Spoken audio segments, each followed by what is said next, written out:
Welcome back. Gaza अमन board में पाकिस्तान की शमूलियत। अब इस वक्त सवाल ये उठ रहे हैं कि क्या गज़ा अमन बोर्ड वाकई फ़लस्तीनियों के हुकूक का तहफ़्फ़ुज़ फराहम कर सकेगा। इस पर बात करने के लिए इन फोकस हैं former ambassador to the United States and UN doctor Maleeha Lodhi. Thank you so much for joining us. Doctor साहिबा, सवाल तो आपने देखा कि कौमी असम्बली में भी मुख्तलिफ जमातों की जानिब से, खुसूसन अपोजिशन की जानिब से उठाए गए गज़ा अमन बोर्ड में पाकिस्तान की शमूलियत के हवाले से। मैं आपसे ये जानना चाहती हूँ कि क्या इसमें शामिल होकर ये तासुर मिल रहा है, ये दुरुस्त है या गलत, या आप इस पर रोशनी डालिए कि हमारी यानी पाकिस्तान की जो पॉलिसी है टुवर्ड्स मशरिक़ वस्ता, क्या इसमें किसी किस्म की आप तब्दीली देख रही हैं, कोई शिफ्ट देख रही हैं? देखिए, पहले तो हमें ये सवाल पूछना चाहिए कि ये बोर्ड ऑफ पीस है क्या। और सबसे पहले तो मैं ये कहूँगी कि उसमें फ़लस्तीनियों की शमूलियत ही नहीं है। बिल्कुल। यानी कि एक बोर्ड बना दिया फ़लस्तीन के बारे में, यानी कि गाज़ा के बारे में, लेकिन उसमें अगर फ़लस्तीनी रिप्रेजेंटेशन ही नहीं है तो वो किस किस्म का बोर्ड है।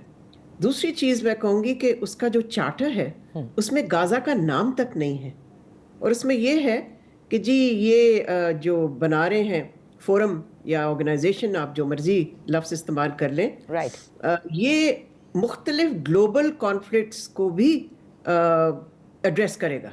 ओके। तो अगर पाकिस्तान ने इसके साथ यानी कि साइन अप किया है तो मैं समझती हूँ कि वो दुरुस्त फैसला नहीं है।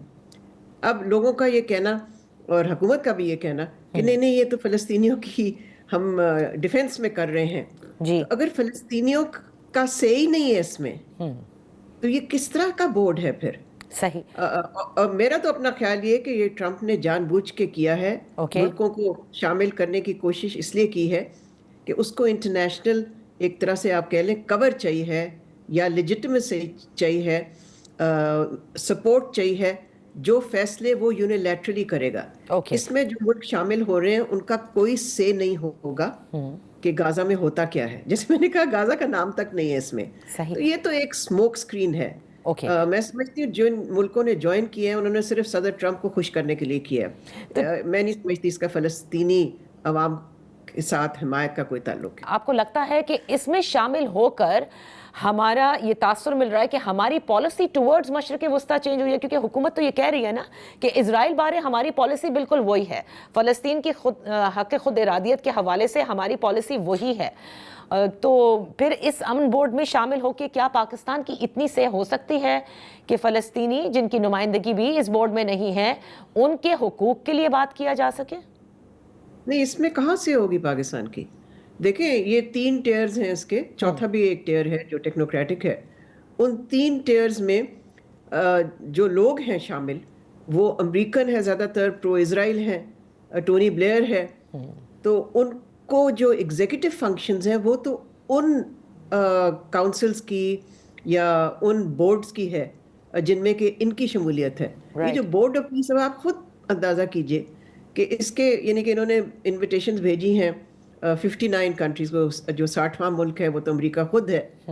तो अगर 60 के 60 आ जाते हैं, जो कि नहीं आएंगे। सही। आपने देखा होगा कि डेवोस में सिर्फ 19 मुल्कों ने साइन किया। जी। अब ये ज़रूर है कि और मुल्क भी हैं जो तैयार हैं ज्वाइन करने के लिए, मगर अभी तक तो हमें ये भी नहीं नज़र आ रहा कि कोई 60 के करीब पहुंच भी सकता है ये नंबर के नहीं।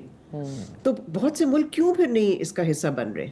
जाहिर है उनके फिर रिजर्वेशंस हैं। सही। तो ये कहना कि जी पाकिस्तान की पॉलिसी इससे चेंज हो रही है, मैं समझती हूँ वो एक अलग सवाल है। सवाल ये पैदा होता है कि क्या पाकिस्तान को इसका हिस्सा बनना चाहिए था या नहीं। अब ठीक है, सब अरब ममालिक और मुख्तलिफ और मुसलमान मुल्क भी इसका हिस्सा बन गए हैं जी। लेकिन हमें तो अपना इंटरेस्ट देखना चाहिए ना। अब किसी का ये कहना जो कि कह रहे हैं कुछ लोग कि देखें जी वो भी तो बन गए हैं ना, तो हम तो इस तरह की पॉलिसी नहीं हमारी होनी चाहिए कि जी वो भी बन गए हैं तो फिर हमें भी बनना चाहिए। सही। हमें तो देखना चाहिए है कि क्या इस फोरम में से किसकी होगी। जो चार्टर है उसके मुताबिक तो एक ही शख्स है जिसकी से होगी, उसका नाम है डोनाल्ड ट्रंप। वो सारे फैसले खुद करेगा और वीटो कर सकता है कोई भी फैसला अगर कोई और सजेस्ट भी करता है। और वो किसी मेंबर को निकाल भी सकता है। अब आप देखें कि उन्होंने कनाडा को इनविटेशन दिया, फिर कनाडा को कहा कि जी हम आपको डिसइनवाइट कर रहे हैं। इसलिए कैनेडियन प्राइम मिनिस्टर ने एक बहुत ही धुएंधार मैं समझती हूँ स्पीच की डेवॉस में, जिसमें कि उन्होंने अमेरिका का नाम लिए बगैर क्रिटिसाइज किया अमेरिका की पॉलिसीज को। तो कल को वो आप मेंबर बनते हैं, आपको ऐसी चीज करते हैं, वो आपको डिसइनवाइट कर लें, फिर तो क्या हमारी क्या इज्जत रहेगी? राइट और इसमें इज्जत नहीं बनती किसी मुल्क की अगर आप किसी अमेरिका की बस आप उसको खुश करने के लिए ही एक डिसीजन लेते हैं। मरिया लोधी साहिबा, यहाँ वक्त हुआ है एक ब्रेक का। ब्रेक के बाद हम अपनी गुफ्तगू जारी रखेंगे।